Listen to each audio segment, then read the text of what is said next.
আমি প্ৰতি দুবছৰ অন্তৰে আমাৰ সোণোৱাল কছাৰীসকলৰ যি পৰিচয় বুঢ়া নৃত্যৰ যোগেদি আমি সোণোৱাল কছাৰীসকলৰ পৰিচয় আছে।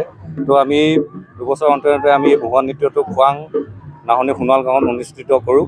আৰু যি আমি আজি অনুষ্ঠিত কৰিছোঁ, আমি আগদিনাখন আমাৰ যিসকল ৰজা ৰাণী বুলি কওঁ, আমি সেই ৰজা ৰাণী উপভাষে থাকে। আৰু সেই ৰজা ৰাণী আমি 100 এখিলাৰ পাতে আমি সেই ৰজা ৰাণী আমি সাজি উলিয়াওঁ। আৰু ইয়াত আমাৰ গাঁও বুলি কয় গোটেই বৃহত্তৰ খোৱাং অঞ্চলৰ ৰাইজে বহুত দূৰ পৰাও আহি ইয়াত। তো আপোনালোকে নিশ্চয় দেখিছে ইয়াত কিমান ৰাইজ সমাগম হৈছে।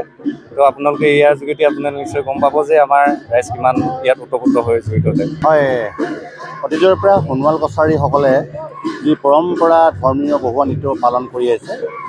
ডিব্ৰুগড় জিলাৰ বুলি ক'লে আমাৰ ধমল গাঁও আৰু এই নাহৰণি, এই দুখন গাঁৱতে অনুষ্ঠিত কৰি আহিছে।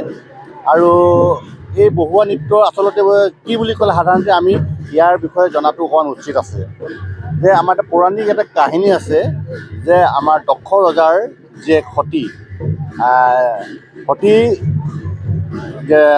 আছিল, তেতিয়া সদা আহিবলৈ যেতিয়া বিয়া হ'ল, সদাশিৱলৈ মানে দক্ষৰাজাই দিয়াৰ কাৰণে অনিচ্ছুক আছিল। আৰু তেতিয়া দক্ষৰাজাই খং উঠিছিল, খঙত অগ্নিশৰ্মা হৈ তেখেতে এখন যজ্ঞ পাতিছিল। আৰু যজ্ঞখনত সকলো দেৱ দেৱতাক, সকলোকে অনুচৰ, সকলোকে আমন্ত্ৰণ জনালে, কিন্তু সদাশিৱ আৰু সতীক আমন্ত্ৰণ নজনালে। আৰু সতীয়ে কথাষাৰ গম নাপায়, দেউতাকে পতা যজ্ঞলৈ তেওঁ গুচি আহিল। আৰু দক্ষৰাজাই তেওঁৰ জীয়েক সতীক দেখি তেখেতে খং উঠিল। খং উঠাৰ পাছত নানা ককৰ্থনা অপমান কৰিলে। আৰু সতীয়ে সহ্য কৰিব নোৱাৰি অগ্নিত জাপ দি জাহ গুচি গ'ল। জাহ যোৱাৰ পাছত সদাশিৱই কথাষাৰ যেতিয়া গম পালে যে সতী যেতিয়া অগ্নিত জাহ গ'ল, তেখেতে দুজন মানে তেখেতৰ জতুৱাৰ ঠাঁচ মানে দাড়ি চুলি খুলি তেখেতে দুজন ৰাক্ষস মানে পঠিয়ালে। এজন বীৰ ভদ্ৰ আৰু এজন আছিলে পাহৰিছোঁ, দুজন অসুৰ পঠিয়ালে। আৰু লগে লগে আহি দক্ষৰাজাক শিৰচ্ছেদ কৰিলে।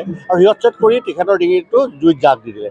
তেতিয়া দেৱতাসকলে, অনুচৰসকলে এতিয়া যজ্ঞ সম্পূৰ্ণ কৰিব লাগে। যজ্ঞ কেনেকৈ সম্পূৰ্ণ কৰিব? তেতিয়া পুনৰ আকৌ দক্ষৰাজাক দিয়াবৰ কাৰণে ব্ৰহ্মাৰ ওচৰলৈ অনুচৰবিলাকে সকলোৱে পালে গৈ। অনুচৰসকলক তাঁতৰ প্ৰাৰ্থনাত ব্ৰহ্মাই আকৌ সদাশিৱক অনুৰোধ কৰিলে যে তুমি আকৌ আমাৰ দক্ষৰাজাক জীয়াই দিব লাগে। তেতিয়াতো মানুহৰ ৰূপত তেখেতক নাপালে। নোপোৱাৰ পাছত ছাগলীৰ এটা মূৰ দি দক্ষৰাজাক জীয়াই তাৰ পাছতে আকৌ পূজা সম্পন্ন কৰিছে।